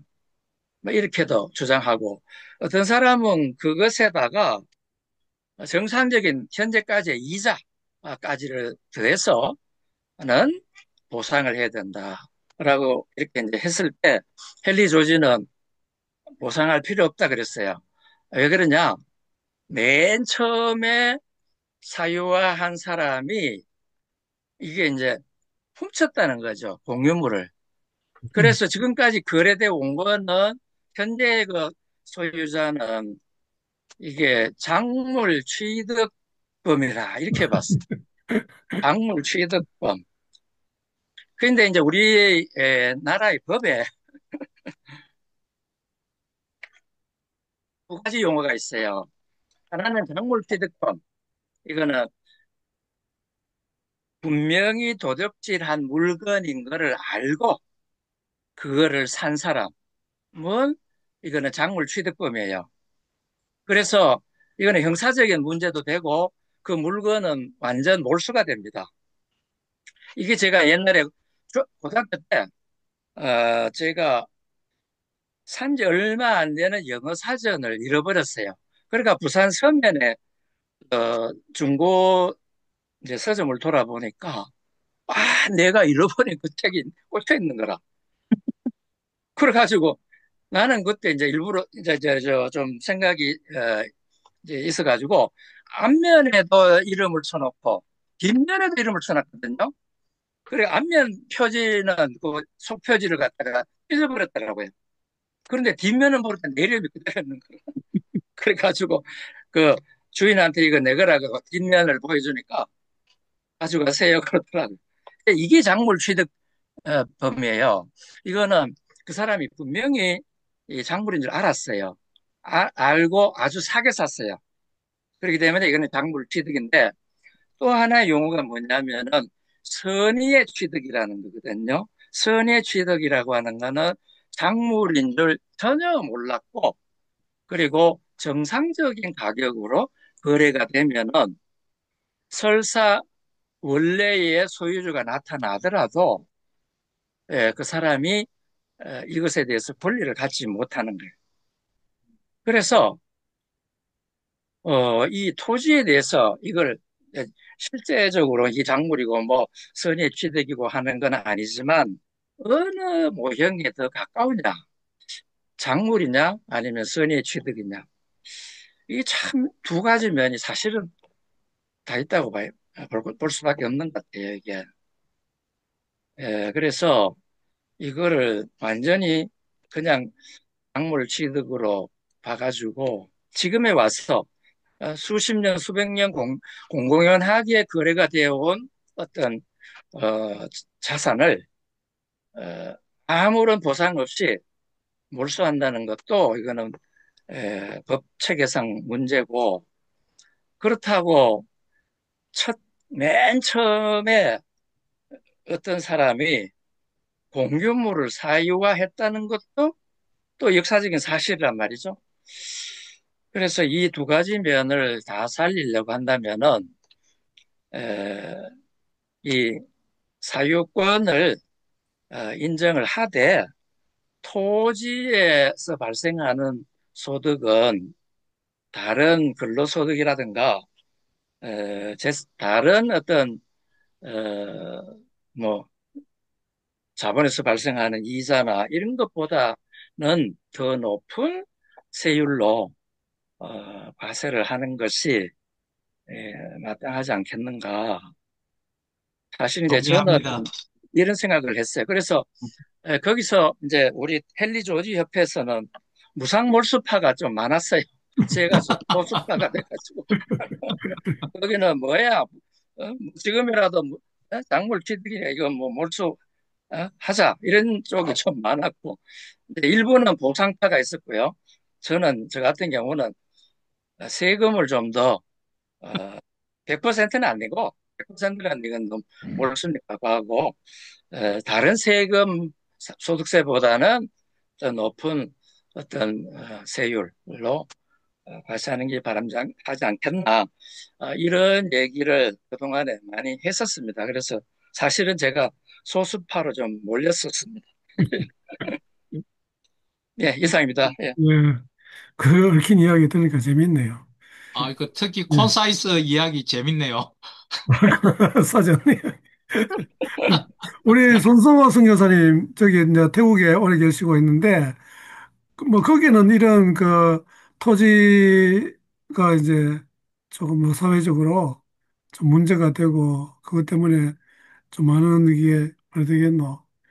어, 이게 이제 개업이 해야 되겠나? 어떤 그 이 재산의 어떤 그 차이가 세월이 가면 갈수록 이게 벌어지고 하는 이런 현상은 좀 있는지 좀 궁금하기도 해요. 예, 있죠. 그런 현상이 있습니다. 음, 그런 현상이 있고, 저 제자 한 명 가운데는 그 쿤사 마야왕이잖아요. 그 외삼촌인가 쿤사 미얀마 쪽에 이제 그쪽에 쿤사하고 같이 일하는 사람이었는데 결혼 전에 이제 방콕으로 이제 마약을 팔고 해서 전국에 땅을 많이 사놨어요. 땅을 많이 사놨는데 한 번은 지나가면서 매사에 그 미얀마하고 태국 국경 중에 치앙라이에 올라가도 매사이라고 있습니다. 매사이 가면 강이 한 10m 넘어는 미얀마고 10m 요즘은 태국인데 그 근방에 자기가 마약 그 하다가 막 땅을 했는데 수십억 되는 땅을 자기가 멍청하게 해가지고 남 줘버렸다고. 그게 수십억이래요. 이제 그런 식인데 하여튼 땅 가지고 있다가 개발되는 바람에 벼락부자 되고 뭐 어마어마한 차를 사고 하는 그런 사람들이 많이 있죠. 음. 뭐 우리나라만큼은 아니어도 하여튼 뭐 졸부되는 사람도 많고 그렇습니다. 그러니까 아까 이제 우리 최 목사님 이야기 하셨지만은 경제 개발이 되면서 이 땅의 가치가 상당히 이제 올라가게 되는 이제 그런 이제 결과가 이제 생겼다는 이제 이야기를 저는 들렸는데 그러니까 어떤 우리가 이제 공산물 이런 거는 계속해서 이렇게 만들려면은 그게 뭐 물량이 많이 나오면은 이제 또 싸지고 뭐 또 경쟁이 되고 이래야 되는데 땅이라는 것은 딱 한정이 되기 때문에 그걸 뭐 어떻게 할 수가 없는 거잖아요. 이제 거기에서부터 좀 이렇게 문제가 생기지 않나 하는 이런 좀 생각이 들고 그 아까 이제 뭐 우리 이제 이철 선생님이나 다 이야기하신 걸 들어보면 결국 이게 땅이 하나님의 것인데 이걸 사유화하게 된 이게 뭐 언제부터 됐는지 모르지만 뭐 추적도 할 수 없고 하지만은 이제 그러니까 이게 최근에 와서 이제 공개념이라고 하는 토지 공개념이라고 하는 이런 이제 이야기가 많이 나오고 있잖아요. 그런데 이게 워낙 자본주의가 발달되고 이게 이제 또 금융자본주의 이렇게 이제 가면서 이 돈 자체가 또 많은 이제 또 뭐라 해야 되겠나 어떤 기능을 한다 해야 되겠나 이제 그렇게 하는데 그러다 보니까 이제 그 또 땅에 대한 또 역으로 이제 관심을 가지면서 땅에 대한 이제 그 투자를 해가지고 뭐 투자면 투기죠. 그렇게 해가지고 계속해서 재산을 늘리려고 하는 이제 그런 그 탐욕이 계속해서 작용하는 것이 아닌가 이런 좀 생각은 들어요. 그 참 뭐 이거는 어디에부터 손을 대가지고 이제 해결을 해야 될지 참 이제 어려운 이제 문제인데 뭐 저 같은 경우에는 아까도 말씀드렸지만 뭐 가진 게 별로 없으니까 별로 뭐 고민하고 뭐 내가 뭐 재산을 이거로 뭐 어떻게 늘려야 되겠다 이런 생각 자체도 할 수도 없고 아예 그런 또 생각도 없고 이제 그런데 많은 사람들은 이게 소위 말해서 이제 불로소득 그러니까 이게 바로 죄성이죠. 죄성으로 이제 나타나는 그게 이제 우리가 좀 이해를 하고 좀 접근을 해야 되겠나 이런 싶은데 제가 볼 때는 뭐 경제학에서는 지금 뭐 어느 정도 다 보편화된 걸로 알고 있는데 경제학은 이 심리학하고 아주 밀접한 관계가 있는 것이다. 그래서 행동 경제학 이것도 많이 이제 발전도 하고 이랬잖아요. 그러니까 이게 뭐야 물가 올라가는 것도 그렇고 땅값이 올라가는 것도 그렇고 보면은 심리적인 게 이런 게 많이 있잖아요.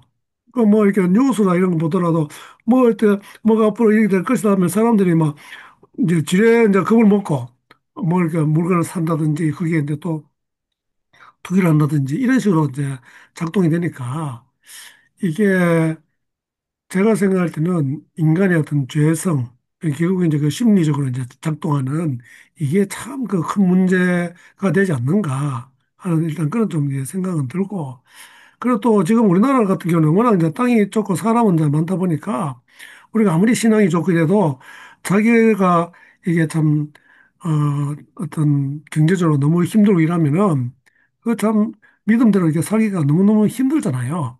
그러다 보니까 어쩔 수 없는 이제 그런 일들도 일어나긴 하는데 우리 이 목사님이 또 그래도 이제 또 목회도 이제 부목사로 하셨지만은 하시면서 뭐 성도들이 어떤 그런 토지 문제라든지 어떤 땅 문제, 재산 문제 이런 거 가지고 어려움을 겪는다든지 또 실제적인 일어나고 있는 그런 것들 혹시 경험하신 일이라든지 오늘 또 강의 들으시면서 또 드는 생각이라든지 이런 게 있으면 좀 이야기해 주시면 좋을 것 같아요. 마이크 켜시고 좀 이야기해 주시면. 이정만 목사님, 한때 제가 질문을 드렸습니다. 아, 예, 저는 워낙 생소한 분야라 지식이 없고요. 일단 우리나라 땅이 30%밖에 가용이 안 된다고 하는 거고, 지대가 그렇게 세계적으로 우리가 높다는 거, 인구가 과밀화되는 거, 아유, 놀라운 면적이고요. 그, 강의 들으면서 느낀 점은 우 목사님 말씀하신 대로, 우리가 그, 교회가 이제 기독교가 자본주의에 졌는데요. 이 그 땅의 지대가 우리를 탐욕으로 이렇게 이끈 측면이 강한 것 같습니다. 이게 이제 땅으로 갑자기 신분 상승이 되고 막 이러니까 사람들이 거기에 그 굴복하지 않았나? 어, 제가 오래전에 읽었는데 푸르동의 그 프랑스 공산주의자인데요. 푸르동의 소유란 무엇인가 하고 몇 권의 책을 읽었는데요. 푸르동은 그 소유를 주장합니다. 커뮤니스트인데요. 마르크스는 그 생필적인 그 소유만 하지 이 집이나 뭐 이런 재산적 의미는 그 소비에트 공산주의들은 금지하는데 푸르동은 유일하게 그 소유를 주장해요. 집이나 이런 개인 재산을 주장해요. 음, 공산주의인데도 불구하고. 그게 이제 인간의 어떤 그 탐욕 같은 거, 이런 거, 인간성 때문에 그랬던 것 같은데요. 하여튼 지금은 그 사회주의가 무너졌잖아요. 그래서 이제 그 소유가 있는데 우리가 소유를 막을 수는 없을 것 같아요. 아까 교수님들 그런 거 말씀하시던데요. 소유는 막을 수가 없을 것 같은데 교회가 어떻게 이걸 극복할 거냐가 굉장히 과제인데요. 어, 지난해 그 미국의 어떤 조사기관에서 OECD 국가 그 인식 조사를 했는데 세계 가장 중요한 가치를 세계 모든 나라는 이제 그 가족을 쳤는데요. 그리고 이제 복수로 물어볼 때는 가족이거나 건강이거나 뭐 조국이거나 그랬는데요. 우리나라는 전부 다 돈입니다. 아주 100% 돈이고요. 복수로 물어봐도 돈이에요. 딴 거 없다. 무조건 돈이다. 이렇게 된 원인이 그 교회가 역할을 못했다. 음, 그게 아주 심한데요. 하나 그 신학적으로 문제가 되는 걸 저기 하면요. 그 은혜라는 게 있는데요. 카리스. 우리가 이제 서울대학교를 가거나 뭐 큰 집에 살거나 하여튼 땅이 있거나 뭐 저도 집 한 채밖에 없지만 그러면 하나님의 은혜다 다 이러잖아요. 그게 목사들이 잘못 가르친 거예요. 은혜가 선물이 아닙니다. 이게 받은 선물이 은혜가 아니에요. 이게 카리스인데요. 그러니까 그 카리스마가 재능으로 번역되는데 이것도 잘못된 거예요.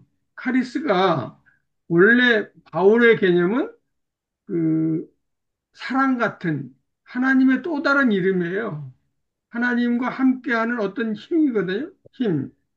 그러니까 그 받은 선물이 아니에요. 이게 그 선물로 둔갑한 건 아구스티누스가 그렇게 해석을 해요. 음, 그 헬라 철학이 들어와 가지고 이게 그 선물로 둔갑했어요. 그래서 지금 교회에서 아이고 그 하나님의 은혜입니다. 이거 목사들 굉장히 조심해야 돼요. 그러면 안 되는 겁니다. 지금도 그러고 있거든요. 그러니까 이제 우리가 오늘 아주 굉장히 감사한 공부를 했는데요. 이 토지 먼저부터 이제 자꾸 제가 그 횡설수설하는데 이재명 대통령이 이 부동산 문제를 심각하게 생각해서 금융 쪽으로 이렇게 투자를 돌리는 정책을 하겠다 그런 얘기를 한 적을 봤어요. 그러니까 어, 국가에서도 인식을 하고 있고 교회에서도 이 토지 공개념 저도 그 학생 때 안백모 박사가 이제 공개념 그 나눌 공짜가 아니고요. 그 공공성 할 때 그 예, 예, 공개념 예, 예. 그거를 굉장히 강조하셨던 기억이 있는데요. 우리가 이제 특히 교회가 앞장서서 그 토지 공개념 재산이 아니다. 이게 재산이 아니라는 그 재산 목적으로 하는 걸 자꾸 우리가 그 목사로서 그 좀 같이 이렇게 펼쳐 나가면 좋겠습니다. 네, 이상입니다. 이제 목사님들도 이제 그 성도들의 어떤 그런 바람이라든지 그런 소망 이런 것을 좀 이게 충족시켜 줘야 되는 이건 나름대로 어떤 의무라든지 이런 걸 느껴서 그런지 그런 걸 오히려 좀 이게 남무라하고 좀 이게 생각을 고칠 수 있도록 그렇게 노력 안 하시고 그냥 그게 이제 보기도 하고 뭐 이렇게 하니까 이게 뭐 이게 진짜 교회인지 뭔지 막 모르는데 그런 정도가 돼가지고 너무 안타까운 마음이 많습니다. 우리 김정희 그러니까 는 좀, 예, 그 나고자, 그러니까 실패자는 교회를 못 오게 되는 상황이 돼 있어요. 예, 아, 예, 성공자만 교회를 오게 되는 음, 그런 상황이 됐거든요. 예, 맞습니다. 이제 미국은 그게 더 심하다고 그래요. 그 우리 같이 공부하는 장주식 목사님한테 미국 상황을 이제 자주 들었는데, 미국은 그 이제 죄 개념, 제가 이제 죄 문제를 이제 많이 글도 많이 쓰고 책에도 쓰고 그랬는데요. 그게 이제 미국은 그 부당한 짓을 하고 교회에 와서 용서를 받는다는 거예요. 그 용서를 받고 가서 똑같은 또 짓을 또 죄죠. 하고 와서 또 용서받고. 그래서 거기는 이렇게 성공한 사람들만 그 교회에서 성공한 사람들을 제해서 그 어떤 그 면죄부 정당성을 주기 때문에 거기는 교회는 미국은 완전히 그 중산층 이상의 교회가 됐답니다. 지금은. 음, 그러니까 유럽은 매니아 교회가 됐고요. 미국은 중산층 이상의 교회가 됐고요. 근데 우리는 이제 아직은 그 농촌 교회도 있고 그 도시 빈민들도 있고 아직은 조금 미국 같지는 않은데 지금 그 교수님 강의해 주신 토지 문제를 우리가 잘 이해하지 못하면 우리도 그 미국처럼 될 가능성이 굉장히 큽니다. 예. 우리 김정희 선생님 좀 이야기 네, 하겠습니다. 다른 분들께서 다 좋은 말씀 해주셔가지고, 그대로 좀 수용합니다. 예, 항상, 우리 최 목사님 강의 들을 때마다 찔끔찔끔 많이 찔립니다. 왜, 뭐가 질려요? 네? 어떤 게, 이제 구체적으로 말씀드리자면, 제가 그 목회 사역을 할 때, 뭐, 희년의 신학에 대해서 꽤 좀 강의도 하고 설교도 하고 했는데, 그걸 좀 더 체계적으로 공부를 하지 못했던 점이 좀 아쉽고, 또 제가 개인적으로 이제 병원도 하고 뭐 하면서, 결국 이제 물질적인 그런 문제에 대해서 항상 이 바른 철학을 가지고 살아야 된다는 이런 게 있는데, 현실 경제를 보면은, 너무 지금 이제 왜곡돼 있지 않습니까? 뭐, 땅 쪽으로 이렇게 그 가치가 너무 올라가 있고, 또 부동산이 그렇고, 이래 되는데, 또 한편으로 이제 부동산 경기가 나빠지면은 어, 또 그 임대라든지 이런 등등 복잡한 문제들이 또 생겨요. 그래서 저는 이제 우리 그 믿는 사람들이 해야 될 급선무가 뭐냐면 우선 성서가 말하는 그 경제, 특히 그 희년 신학을 바탕으로 한 그 성서가 말하는 경제를 좀 더 심도 있게 좀 이해를 할 필요가 있겠다 생각이 들어요. 저는 그 희년 신학의 기본 전제가 뭐냐면은 일단 그 땅 수저를 보장하는 거 아닙니까? 보통 흙수저, 뭐 금수저 이렇게 하는데 일단 땅 수저를 보장하자. 대대로 보장하자는 거죠. 그러니까 그렇게 해야 아무것도 가지지 않고 태어나더라도 기본적인 그 생계를 유지할 수 있기 때문에 하나님께서는 그것을 보장함으로써 모든 사람들이 인간답게 살 수 있는 어떤 그런 그 기본적인 인권이라고 할까? 예, 그것을 보장을 하셨다. 그런데 이제 그 희년제도를 시행을 하다 보면, 아니, 그 땅을 이렇게 무상으로 분배하고 하는 그런 것을 시행을 하다 보면은 또 거기에서 빈익빈 부익부가 생기니까 안식년이나 희년제도를 통해서 종들도 해방하고 빚도 탕감하고 또 땅도 원 그 경작자한테 돌려주고 하는 그런 방식으로 리셋하면서 또 그 흙수저를 보장해주는 땅 수저를 보장해주는 네, 이런 식으로 하나님은 그 어떤 생산과 복지, 요즘 말하는 그 생산적인 복지, 이것을 실현하시려고 했던 것 같아요.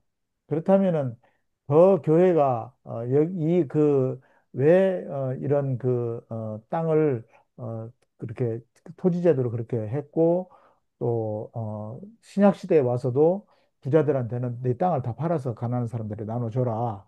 그런데 우리가 이제 희년에 대한 생각을 희년이나 땅 제도에 대한 생각을 갖지 못하면 그냥 다 팔아서 줘야 되나 보다. 그럼 부자는 뭐 먹고 살지? 이런 문제 때문에 거부감이 생겨요.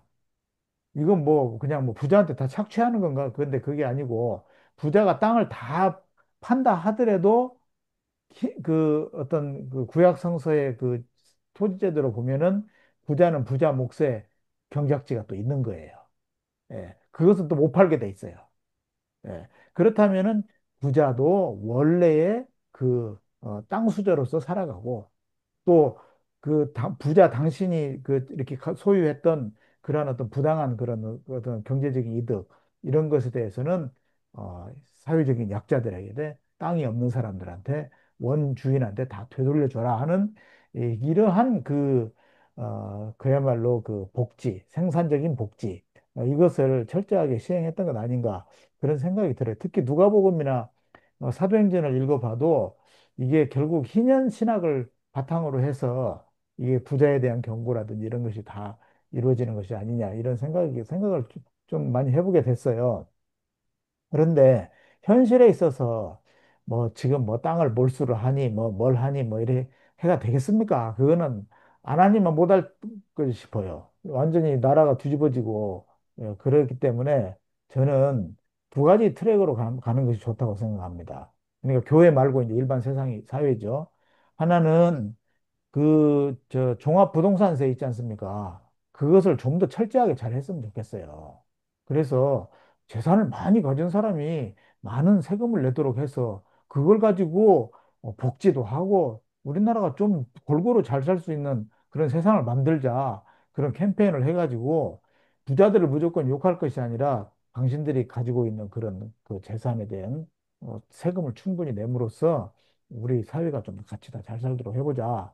하는 이런 캠페인을 많이 하면서 그 세금 제도를 더 잘 했으면 좋겠고요. 그다음에 지금 아까 우리 이정만 목사님 잠깐 언급하셨는데 이 모든 사람들이 자본주의를 살아가면서 재테크를 다 하기를 원해요.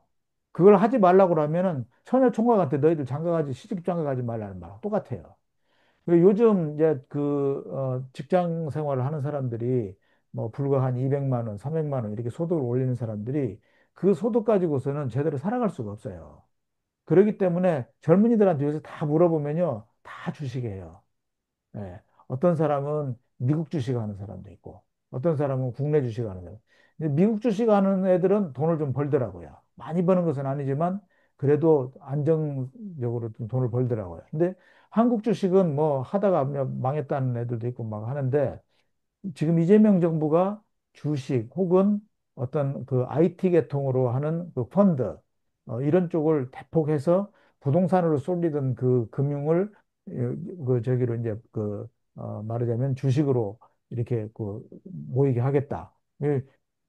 코스피입니까? 코스피 5천 막 한다 하니까 막 지금 그것 때문에 막 젊은이들이 막 좋아가지고 막 난리가 난 거예요. 이재명 지지율을 오르는 이유가 딱 그거예요. 직장 생활 해가지고 내가 돈 못 버는데 주식 해가지고 그래도 한 달에 한 50만 원에서 돈 100만 원이라도 주식으로서 안정적으로 벌 수 있다면 얼마나 좋냐 이제 이렇게 되는 거죠. 그렇게 되면은 굳이 이제 땅 사려고 하지 않고 땅 투기하려고 하지 않죠. 아파트 값도 떨어지고 더군다나 지금 아파트 값 이렇게 딱 대출 규제해가지고 지금 맛보기로 보여줬다고 하는데 앞으로 더 무시무시한 정책이 나온다고 하는데 그렇게 해서 이제 아파트 값도 동결시키고 또 땅값도 좀 내려가게 하고 하면은 그러면은 적어도 우리가 오늘 최 목사님께서 그 고민스럽게 내놓으신 그런 문제의 상당 부분이 좀 완화가 되지 않을까. 저는 뭐 경제에 대해서 잘 모릅니다만은 그런 그 생각이 들기는 합니다. 그러나 우선은 좀 제발하고 그 목사님들이 좀 공부 좀 해가지고 이 성서가 말하는 경제, 하나님이 성서를 통해서 말씀하셔가지고 하시겠다 했던 그 경제는 뭐냐, 어떤 의도가 있었고 무엇을 지향하고 있느냐, 이런 것쯤은 좀 잘 알려가지고 그걸 가지고 부흥사경하고 그러면 좋겠어요. 여기 동의합니다. 경제학 박사님들 계시니까 좀 여쭤보는데요.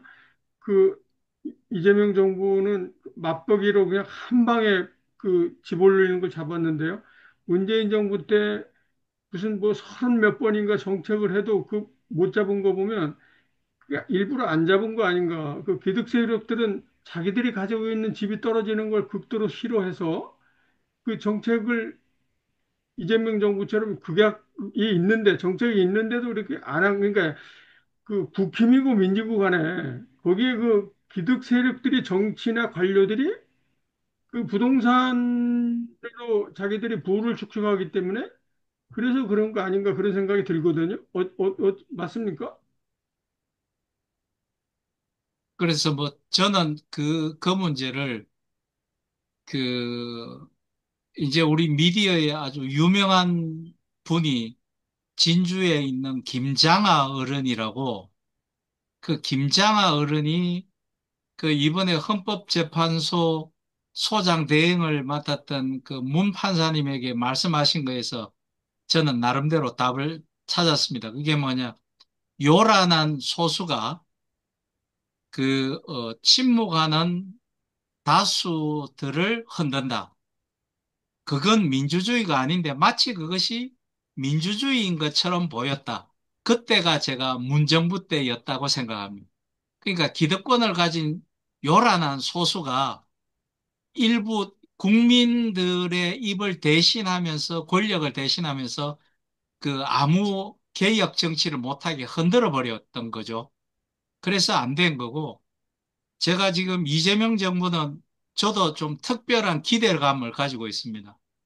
특히 이분이 여러 가지 정책이 있었는데 그 중에도 그 악성 채무, 특히 소상공인들이 가지고 있는 악성 채무는 저거는 놔둬봐야 해결이 안 된다. 그러므로 그걸 다 대부분을 소각을 시켜야 된다. 그러니까 완전히 없는 것으로 만들어 주겠다라는 거죠.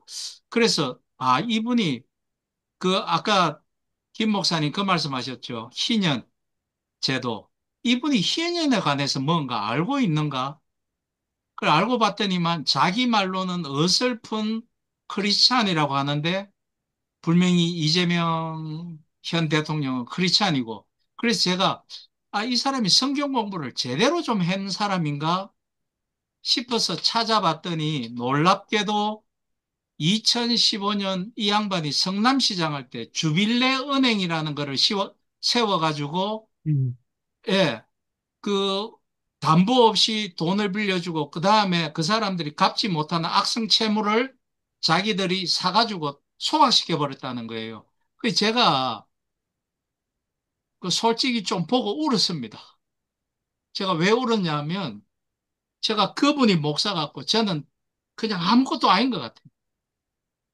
이 작은 믿음이지만 그 우리 믿음을 실천하라고 예수님께서도 그 서기관 디모데모에게 니도 가서 강도 만난 사람에게 하는 사마리아인처럼 너도 그렇게 행하라고 하셨는데 우리는 과연 속 씹어리는데 특히 저 같은 대가리에 먹물 좀 묻혔다고 우리가 뭘 실천하고 있는 거냐. 아까 그 김 목사님 희년 말씀하실 때 제가 정말 다른 게 아니고 제가 무슨 이재명 빠도 아니고 뭐 진보라서 그런 것도 아니고 정말 그런 것들이 예수 제대로 믿은 그 김기현이 말하는 거 보십시오. 저 같은 교회에서 김기현이 장로였지만 그 김기현이 좋아하는 사람 하나도 없어요. 그 교회, 우리 교회 예전에. 말하는 게 무슨 뭐 서울대 나온 것 같지도 않고 근데 그렇게 속으로 믿음이 체득된 분이 끄집은 좋은 정책으로 끄집어내면 저는 제가 처음부터 가지고 있던 생각이 그거였습니다. 예수님의 주시는 말씀이 이 우리 경제를 살릴 수 있을 것이다라는 믿음이 저는 그 신념이 있거든요. 그래서 이제 이 운동도 시작하는 건데 좀 제발 그렇게 됐으면 좋겠고 정말 잘 됐으면 합니다.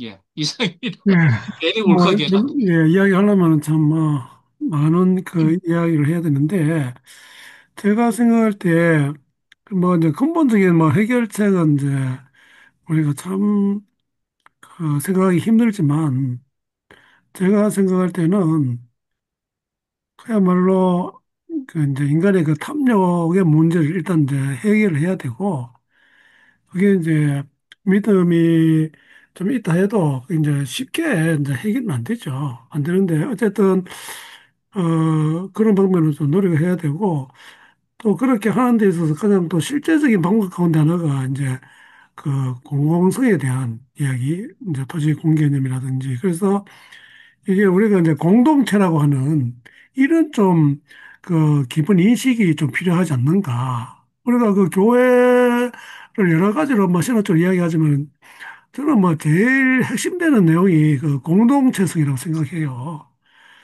그래서 그럼에도 불구하고 지금은 이제 거기에 대한 인식 자체도 이제 별로 없고 그런 걸 잘 가르치지도 않고 그런데 그 공동체라고 하는 것은 이제 서로 이제 협력하고 이제 상부상조하는 이제 이런 게 아주 그 중요한데 그러니까 이제 오늘도 제가 이제 야고보서 설교하면서 이제 내 이웃을 내 몸과 같이 사랑하라고 하는 이제 이제 그걸 가지고 이제 그 이야기를 했는데 그러니까 사실은 뭐 근본적인 해결책은 예수님의 그 예수 정신으로 돌아가는 수밖에 이제 없긴 없는데 방금 이제 최 목사님 이야기하셨듯이 그 실천을 어떻게 할 수 있느냐 하는 이게 문제잖아요.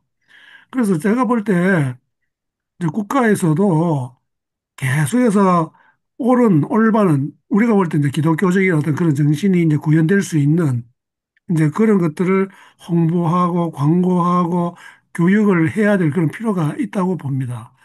사실은 사람들이 이제 몰라서 이제 잘못된 길로 가는 경우도 이제 꽤 있고요. 제가 듣기로는 추미애 의원 같은 경우에도 그 흰윤운동 그게 이제 깊이 관련이 돼가지고 같이 먼저 운동도 한다는 그런 이야기도 이제 들었어요. 나름대로 이제 정치권에 있는 사람들도 그런 좀 진짜 이게 올바른 그 기독교적인 어떤 그런 신앙을 가지고 있고 그런 또 가치관을 가지고 있는 사람들은 이제 그렇게 좀 노력을 하는 것 같아요. 그래서 저는 이 공동체성, 그 지금 이제 뭡니까 그 미국 대통령 트럼프. 트럼프 예 트럼프 하는 거 보면 이거는 완전히 이게 뭐참 표현하기도 참 힘든 그것도 잘 생각도 안 나는데 완전히 뭐 이제 깡패 막 깡패라기도 그렇고 막 그러니까 이게 결국 이제 개 이제 그러니까 국가주의로 이제 지금 이제 그래 하고 있잖아요.